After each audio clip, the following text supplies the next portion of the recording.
Então, esse capítulo ele vai abordar sobre os diferentes métodos de estudo da biodiversidade, né? No capítulo anterior foi tratado sobre a biodiversidade, sobre aspectos gerais da biodiversidade, o conceito de biodiversidade, qual é o conceito operacional, o conceito mais completo, padrões na biodiversidade, muitas coisas em relação à biodiversidade. Esse capítulo ele já vai abordar sobre os métodos para o estudo da biodiversidade, né? Como que eu vou tratar sobre essas coisas no trabalho, em algum estudo, como é que eu trato a biodiversidade nos estudos, né? Existem 3 métodos possíveis e os livros, eles tratam sobre... O livro, né, o capítulo, trata sobre esses 3 métodos. Diversidade taxonômica, a diversidade filogenética e a diversidade funcional. Mas o que é a diversidade? Né? O que seria a diversidade? A diversidade está ligada à diferença, né? À oposição, à pluralidade, à heterogeneidade, né? Então, é o diferente, é o diverso. E para a biologia, a diversidade biológica ela é o conjunto de 3 aspectos importantes: diversidade genética, diversidade de espécies e diversidade de ecossistemas, né? Então, esses 3 aspectos juntos, eles definem muito bem o que seria a biodiversidade, né? Então, é muito parecido com o conceito de biodiversidade dado pela ONU, né? Um conceito muito completo, mas difícil de ser trabalhado, né? Difícil de levar em consideração todos esses componentes da biodiversidade. Quando a gente observa essas 2 comunidades, a gente percebe que essas comunidades elas têm 5 espécies, né? Essa aqui também tem 5 espécies, né? E a abundância relativa de cada espécie é um indivíduo por espécie. Aqui também um indivíduo por espécie.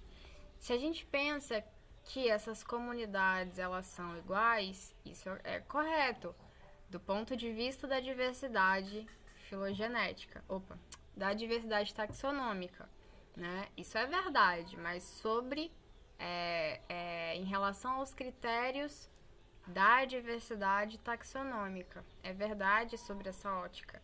Mas se a gente pensa em diversidade filogenética ou em diversidade funcional, que são os 2 outros métodos de estudo da diversidade, a gente já não tem essa mesma verdade, né? Porque as comunidades passam sim a ser diferentes.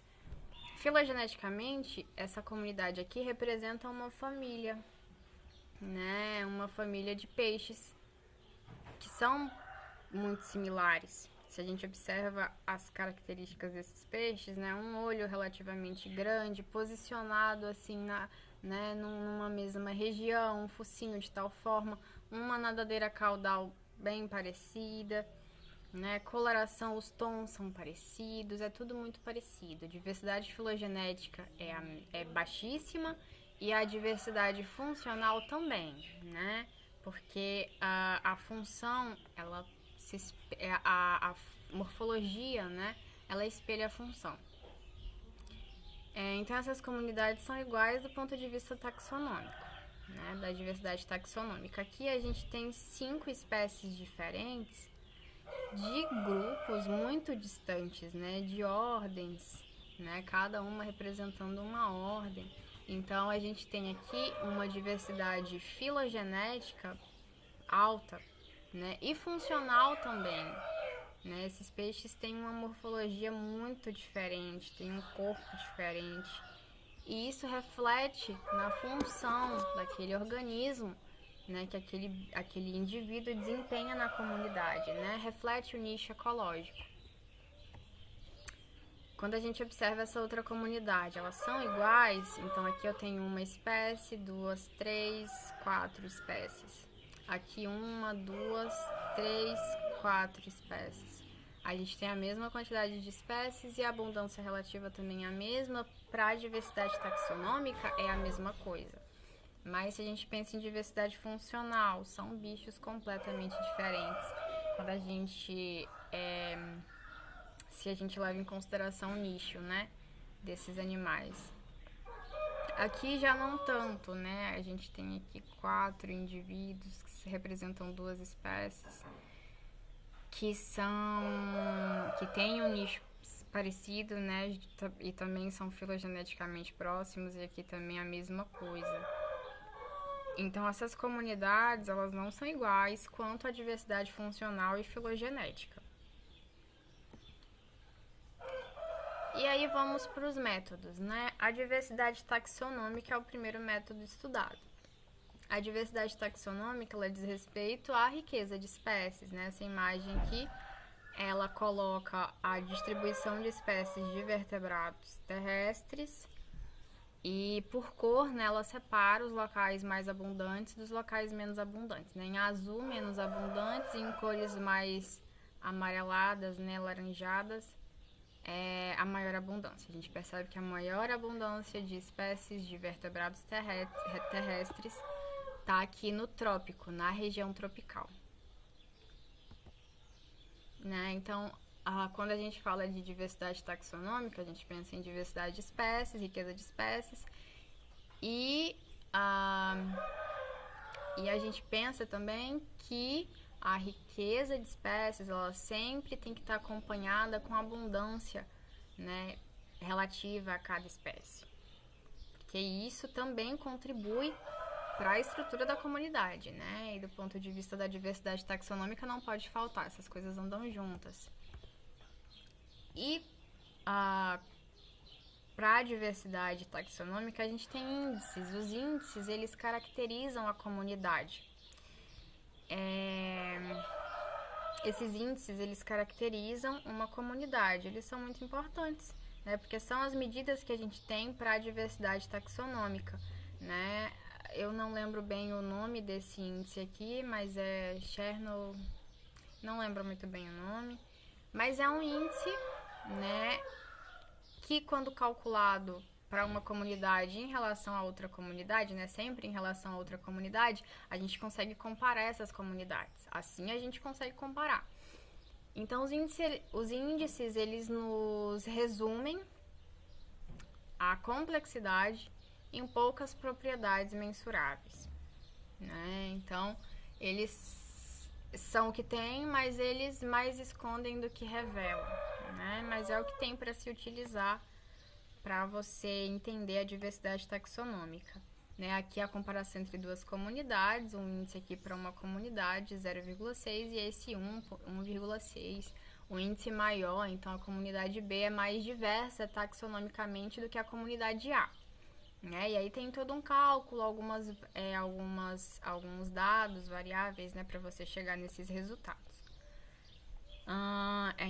É importante, esses índices são importantes para você entender da diversidade taxonômica. Mas a diversidade taxonômica, ela tem limites, né? Ela tem suas limitações. Então, a gente tem aqui uma comunidade, né? Uma taxocenose vegetal. A gente tem espécies que são raras aqui nessa taxocenose. E espécies abundantes, né, com uma abundância relativa maior. As limitações dessa diversidade taxonômica, né, do estudo da diversidade taxonômica, do método, né, da diversidade taxonômica, é que as espécies raras e as espécies comuns, elas têm o mesmo peso, né, na quantificação da biodiversidade. As espécies raras não são elas não aparecem, né, elas são mais um número como qualquer outro aí da diversidade taxonômica. Então não existe essa separação, o que não é muito bom, né, porque uma espécie que é rara, ela não é filogeneticamente próxima das outras espécies, não necessariamente, né, mas uma espécie rara, se ela tem um maior risco, né, de ser extinta, porque existem poucas dela, né? Então, se essa espécie é extinta, definitivamente a gente tem uma redução na diversidade, e a gente não quer reduções na diversidade, né? Porque a diversidade é muito importante. A diversidade biológica, a diversidade, né? Ela implica em uma maior permanência, né? Na permanência da vida na Terra. Se a gente pensa em ambientes que são muito homogêneos, numa natureza homogênea, com indivíduos, espécies que são homogêneas, não tem variação genética, não tem variação,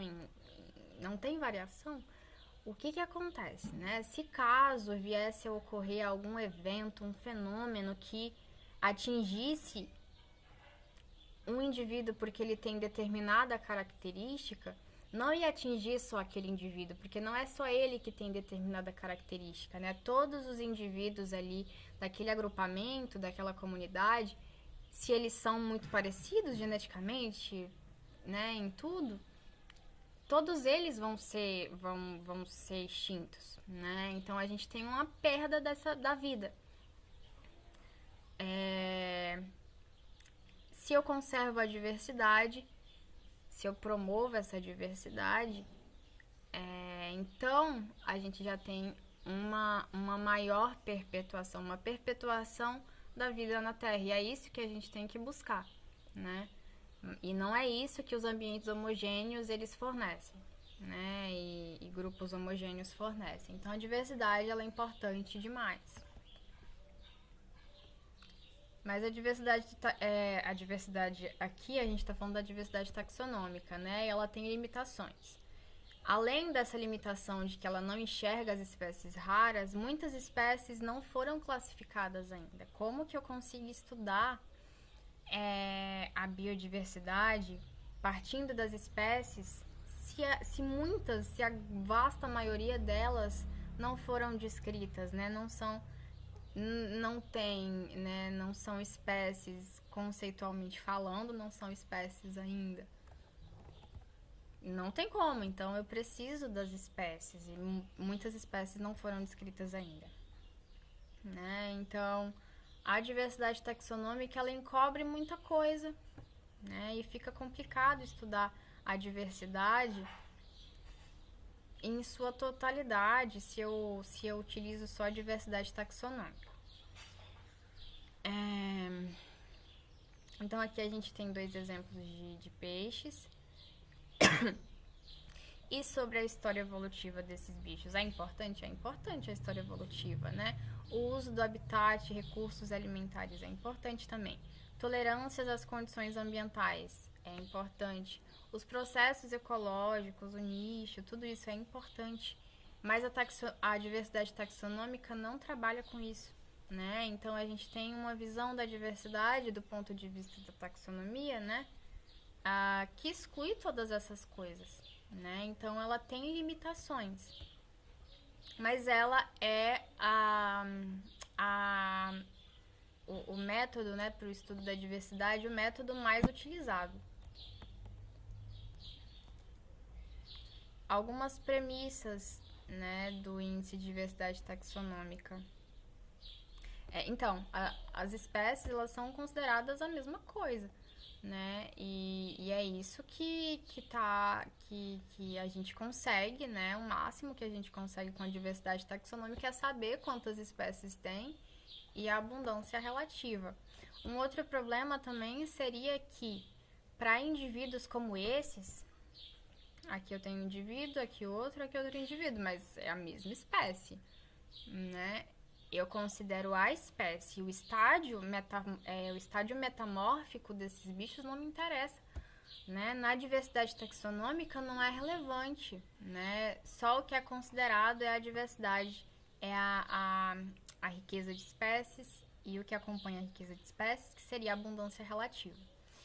Mas se a gente pensa nesses indivíduos, cada indivíduo ele desempenha uma função diferente no ambiente. O nicho é diferente, o nicho disso aqui que nem se mexe é diferente do nicho da borboleta, né? Se alimentam de coisas diferentes também. Então, são diferentes, mas a taxonomia, né, a diversidade taxonômica não leva em consideração essa diferença. E tudo isso é limitação do método. E aqui a gente fala agora da diversidade filogenética. A diversidade filogenética leva em consideração, né, a história evolutiva desses organismos, dessas espécies, né? E a gente estuda isso através dos cladogramas, né? A diversidade filogenética, ela é avaliada através dos cladogramas. A gente precisa desses cladogramas. Então, a gente tem as árvores, né, filogenéticas, com seus nós e os seus comprimentos dos galhos dessas árvores, né?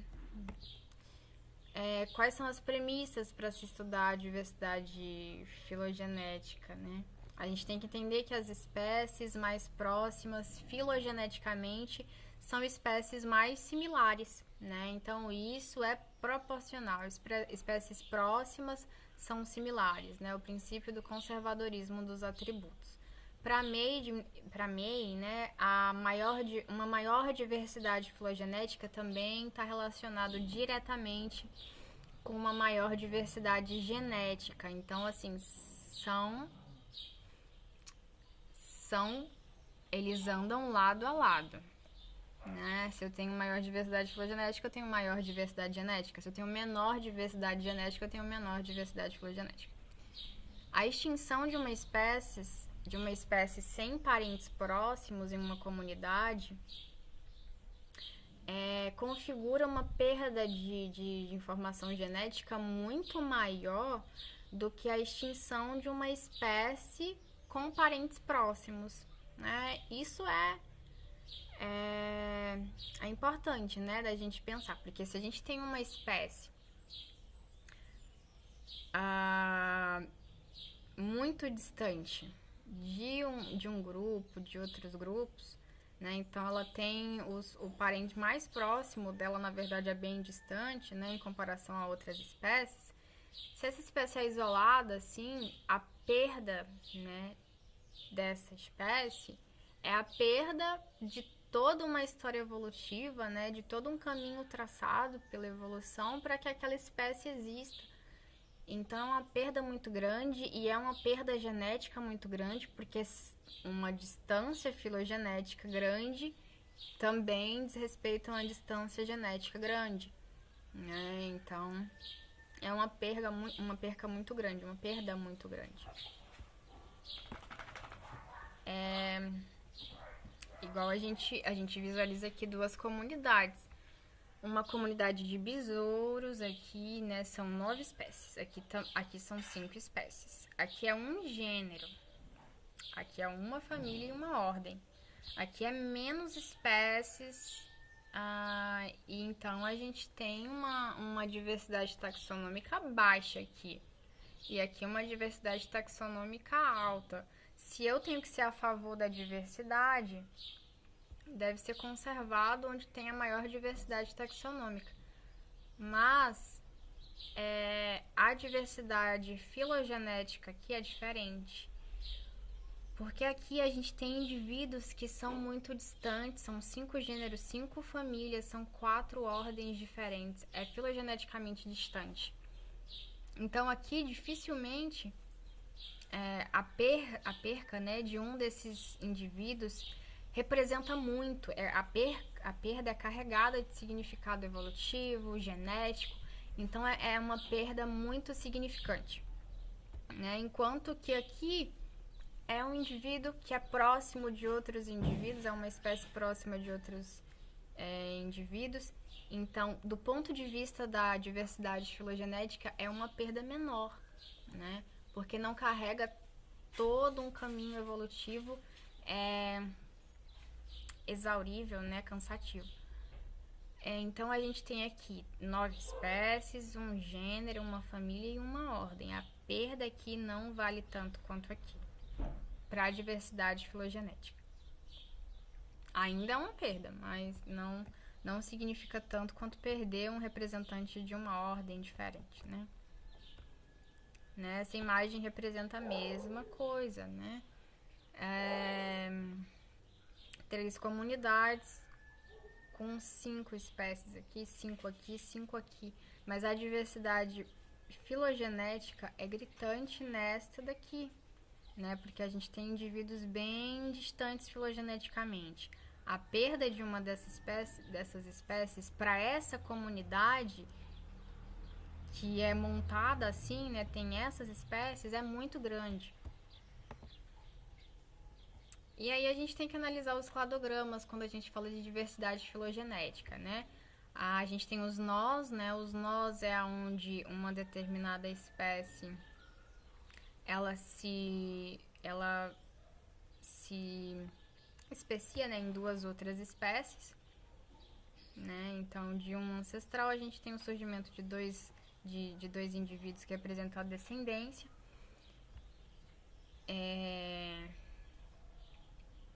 Bom, de novas espécies. E aqui, esse eixo Y aqui representaria o tempo. E a distância, né, o comprimento desses galhos, desses ramos, representam o tempo, né, o tempo evolutivo. E como medir a diversidade filogenética? Longos comprimentos de braços, eles correspondem a tempos evolutivos maiores, né? Então, a gente soma esses comprimentos dos braços da árvore filogenética das espécies de uma comunidade. A gente faz a soma, né, desses comprimentos. E também leva em consideração o número de nós de cada, né, que a gente observa no cladograma daquela comunidade. Um exemplo aqui seria um exemplo aqui com lagartos, né? Aqui a gente tem 1, 2, 3 nós. Então, são 3 nós para essa comunidade aqui formada por esses lagartos. E aí, a distância, o comprimento desses ramos, né? O comprimento é esse aqui, a somatória dos comprimentos. Agora, para uma outra comunidade, essa comunidade aqui, ela já leva em consideração esse lagarto, que já é de um ramo mais distante, né? Que não é filogeneticamente tão próximo desse grupo aqui. Né, de algum indivíduo desse grupo aqui. E aí, a gente tem o quê? A gente tem 5 nós. 1, 2, 3, 4, 5 nós. E a distância e o comprimento dos... Desculpa, dos ramos é maior do que nesse caso aqui, né? Então, a gente tem uma diversidade filogenética maior, né? Eu tô medindo usando o cladograma. A minha base é o cladograma. E aqui, se eu tenho uma comunidade com lagartos, né? Um lagarto aqui de espécie X, são duas espécies aqui de lagartos, e aqui eu tenho serpentes. Se na minha comunidade eu tenho lagartos e serpentes, eu tenho uma distância filogenética maior entre esses grupos. Então, o tempo evolutivo, né, para isso, para esses grupos, vai ser muito maior do que a comunidade que foi formada anteriormente, né? Então, aqui, a somatória do comprimento das linhas é maior e a gente tem 6 nós. 1, 2, 3, 4, 5, 6 nós. Então, em qual comunidade a gente tem a maior diversidade filogenética? A gente tem nessa última comunidade aqui, né? São 6 nós e a somatória do comprimento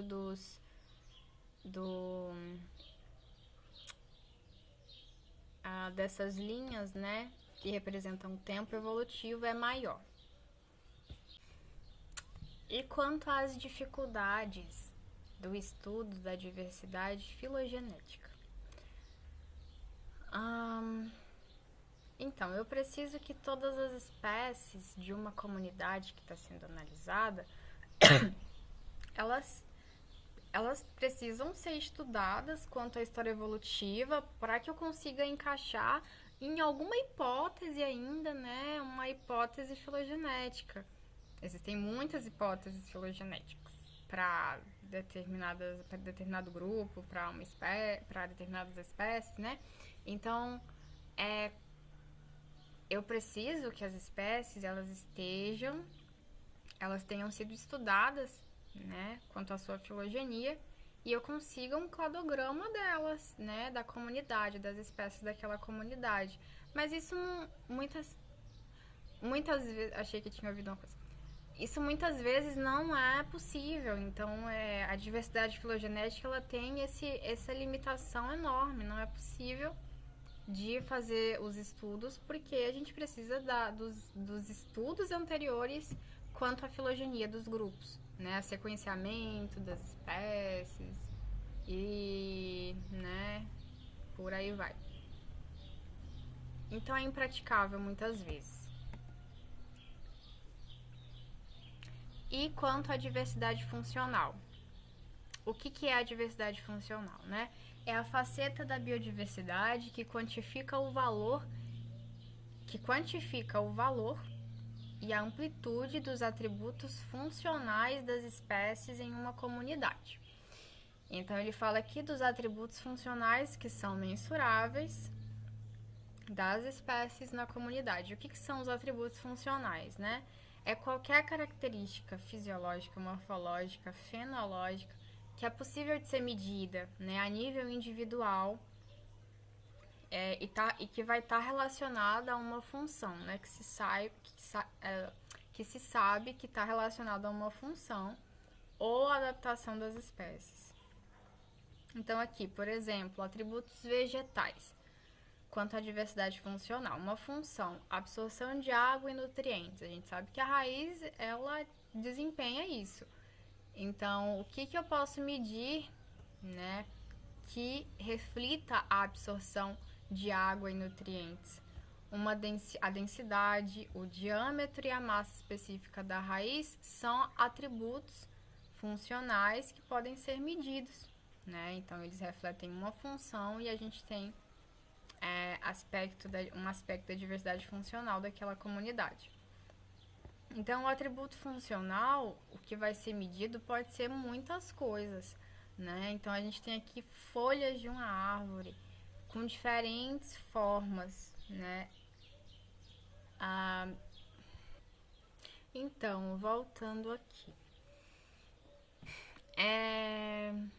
A gente tem diferentes formas nessas folhas.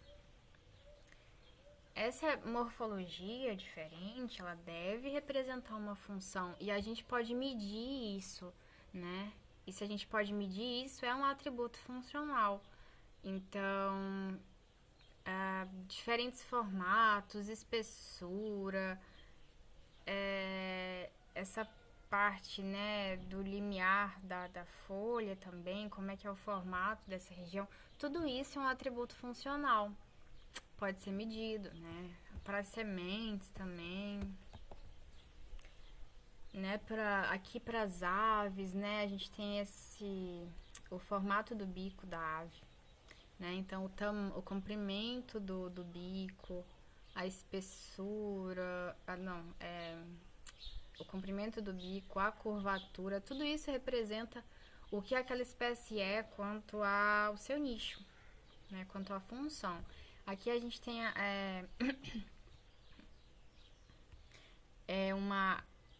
são diferentes aves, né, com diferentes tonalidades. Então a cor, a morfologia, o comprimento, o comportamento, tudo isso pode ser medido. Então pode ser um atributo funcional e reflete na função.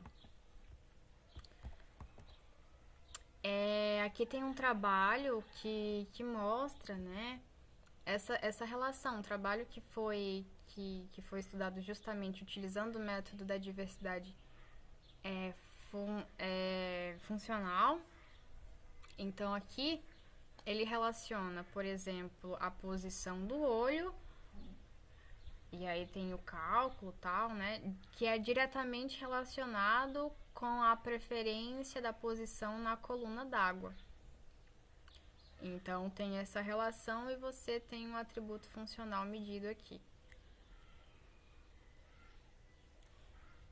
Por exemplo, a orientação da boca, né, indica em qual posição o peixe consegue a comida. Não sei bem, né, o que significa esse aquário aqui, aquário, não sei. Mas, pois é, então tem essa relação. Se a gente olha para a nadadeira caudal dos peixes também, a nadadeira caudal, existe uma variação muito grande dessa estrutura nos diferentes grupos, né?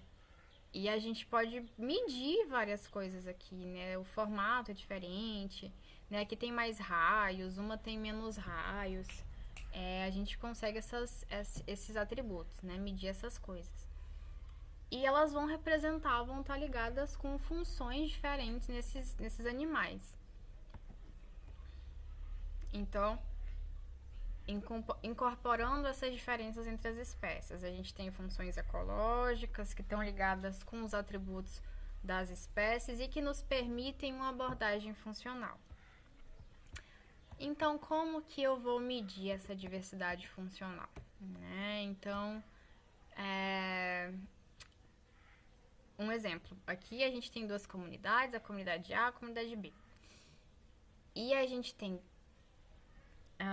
um atributo que é o comprimento do bico. O comprimento do bico para essa comunidade, seguindo os pontos aqui, o eixo representa o comprimento do bico, esse eixo X. A gente tem um bico que não varia tanto quanto ao comprimento. Então, e nessa comunidade B, a gente já tem um bico que varia mais, né? Um bico aqui com um comprimento bem menor e um comprimento bem maior. Então, a diversidade funcional na comunidade B é maior. A gente pode também medir múltiplos atributos, né? Aqui a gente tem diâmetro do olho. Aqui nessa representação, um eixo é o diâmetro do olho, um eixo é a altura do corpo, outro eixo é a área da nadadeira. Se a gente leva em consideração esses eixos, a gente consegue formar um plano, né? Na verdade, uma forma 3D, né? Um plano em 3D. Com os diferentes pontos que representam as espécies, e elas estão posicionadas de acordo, né, com a altura do corpo, a área da nadadeira, diâmetro do olho. A gente consegue uma visualização múltipla desses atributos. E aí, um espaço multidimensional para ser comparado entre as comunidades. Aqui, por exemplo, a gente tem a mesma riqueza de espécies, diversidade taxonômica parecida. Mas quanto à diversidade funcional, a gente já não tem muita semelhança não, né? A gente tem uma sobreposição aqui, mas se a gente analisa a figura formada, né, a área dessas figuras é muito diferente. Então, tem uma maior diversidade funcional na comunidade B em vermelho. A gente pode analisar essa diversidade também partindo de um centroide, né? Aqui a gente tem dois atributos, atributo 2 no eixo Y, atributo 1 no eixo X, e a gente pode analisar esses atributos, medir, né, para diferentes espécies. Partindo de um centroide, a gente tem o quanto que varia, né? Aqui varia pouco, aqui varia pouco também, aqui já varia mais. Então, a gente tem uma noção da distância. A gente tem a distância e, então, a noção da diversidade funcional. Pode ser medida também em relação a um grupo próximo. Então, a gente pode medir em relação ao grupo próximo. Aqui, muito distante, né? Quanto a um determinado atributo, a medida desses atributos. E aqui já é mais semelhante, né? Então, tem essa abordagem também para a diversidade funcional. E a gente tem alguns conceitos relacionados à diversidade funcional, que são conceitos muito importantes. O de riqueza funcional, equitabilidade funcional e divergência funcional. A riqueza funcional, ela é a quantidade... Então, voltando, a riqueza funcional é a quantidade do espaço funcional ocupado por uma assembleia de espécies, né? Então, a gente tem aqui, os sinos representam as espécies,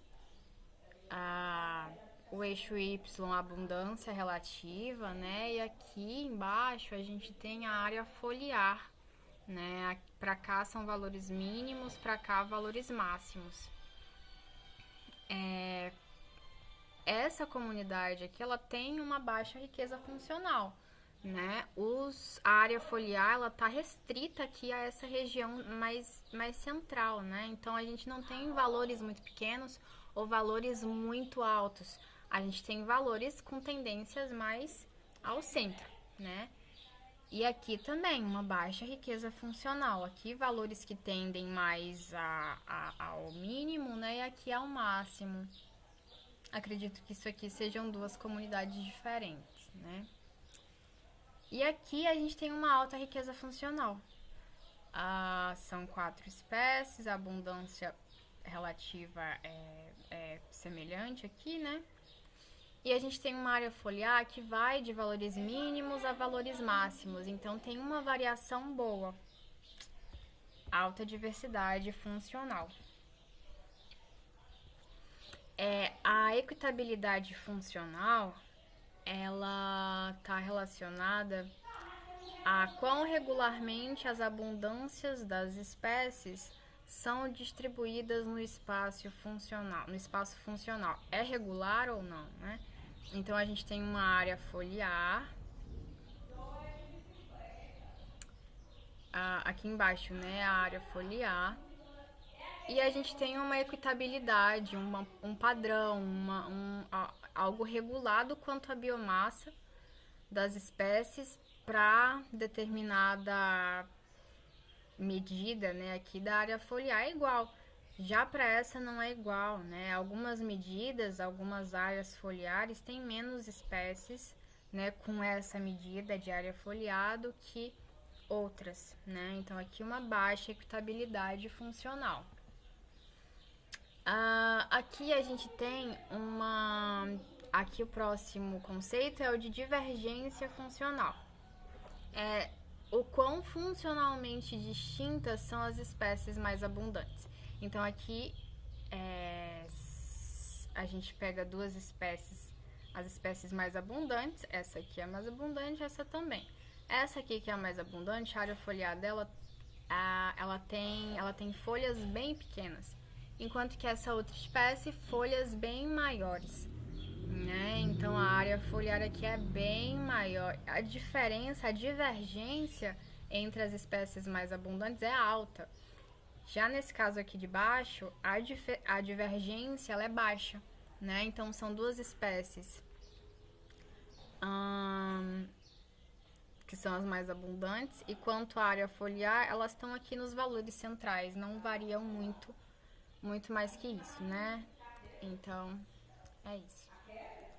Para que servem os estudos de diversidade, afinal das contas, né? Eles são um suporte para os estudos sobre a montagem das comunidades, né? A seleção das espécies naquela comunidade, de acordo com os filtros ecológicos.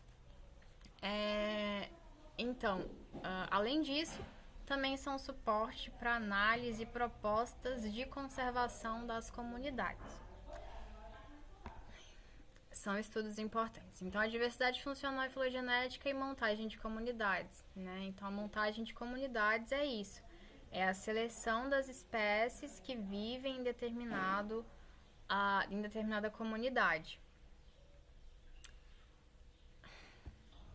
Então, voltando. Essas métricas, elas podem ajudar a compreender os processos responsáveis pelos padrões de composição e a estrutura das comunidades, né? Então, a gente tem essa montagem das comunidades e tudo isso que a gente viu sobre medidas da diversidade filogenética, funcional, são importantes para entender a composição das comunidades. Então, regras de montagem. A gente tem uma determinada região, um bioma, uma região geográfica, com uma quantidade X de espécies. São muitas espécies, né? Um pool de espécies. Espécies mais ou menos aparentadas, e aí a gente tem o quê? As comunidades, elas são separadas, né? Em cada habitat, uma comunidade. E aí, a gente tem espécies que são daquela comunidade. Elas são daquela comunidade porque ela conseguiu transpor os filtros, né, ecológicos. Os filtros ecológicos, né? Então, os filtros biológicos, competição, parasitismo, os filtros físicos. Então, tudo isso ela conseguiu transpor e deixou descendentes férteis e conseguiu, então, se fixar naquela comunidade, naquele grupo. E é assim para as comunidades, né? Como que ela conseguiu, né? Como que a montagem, né? Como que as comunidades, elas são daquela determinada forma. Então, se a gente mede essas coisas, mede os atributos funcionais e a gente tem os índices de diversidade, a gente consegue entender, então, como que esse padrão é possível, por que que ele é assim, né? Como que as espécies conseguiram passar por esses filtros ecológicos. A gente relaciona dessa forma. Aqui a gente tem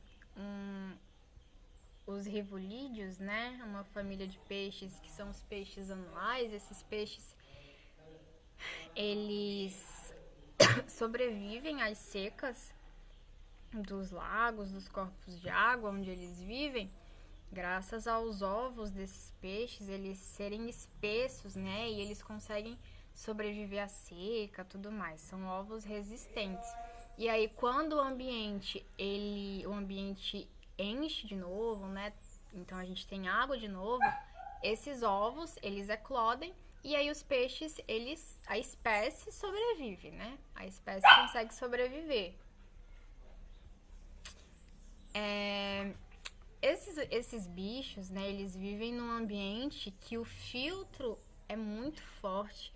Um ambiente que seca totalmente e depois, né, ele volta à forma como ele era. É um ambiente que pouquíssimos grupos, pouquíssimos peixes vão conseguir sobreviver ali. E os rivolídeos, eles encontraram estratégias para sobreviver nesses ambientes que tem esse filtro ambiental muito forte, né? Então, eles conseguiram, né? Tem mais algum outro grupo? Pode ter com essas características, mas é muito restrito. Então, um filtro ambiental forte, ele seleciona os organismos que vão viver ali. E se for um filtro forte, vai ser um grupo específico, né? E as funções também vão ser específicas, né? Então, se a gente tem um filtro ambiental forte, a gente tem uma diminuição da diversidade funcional e da diversidade filogenética, né? Esses são os habitats temporários, aquáticos temporários, né?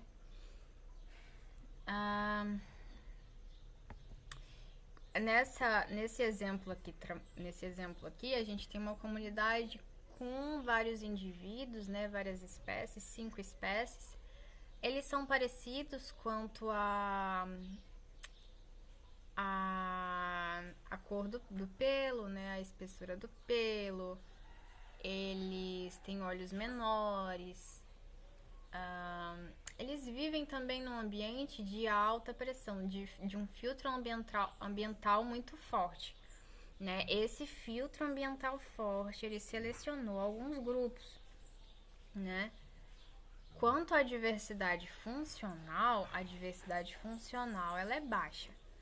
Mas aqui a gente já tem uma diversidade filogenética alta, então não existe um padrão, né? Aqui os grupos que foram selecionados, eles são filogeneticamente um tanto distantes, mas quanto à diversidade funcional, não teve muita opção para esses animais, eles são muito semelhantes quanto ao nicho ecológico. Uma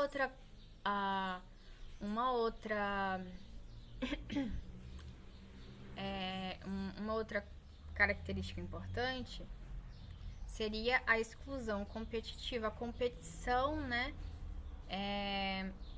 modulando a diversidade funcional e a diversidade filogenética, modulando então a comunidade.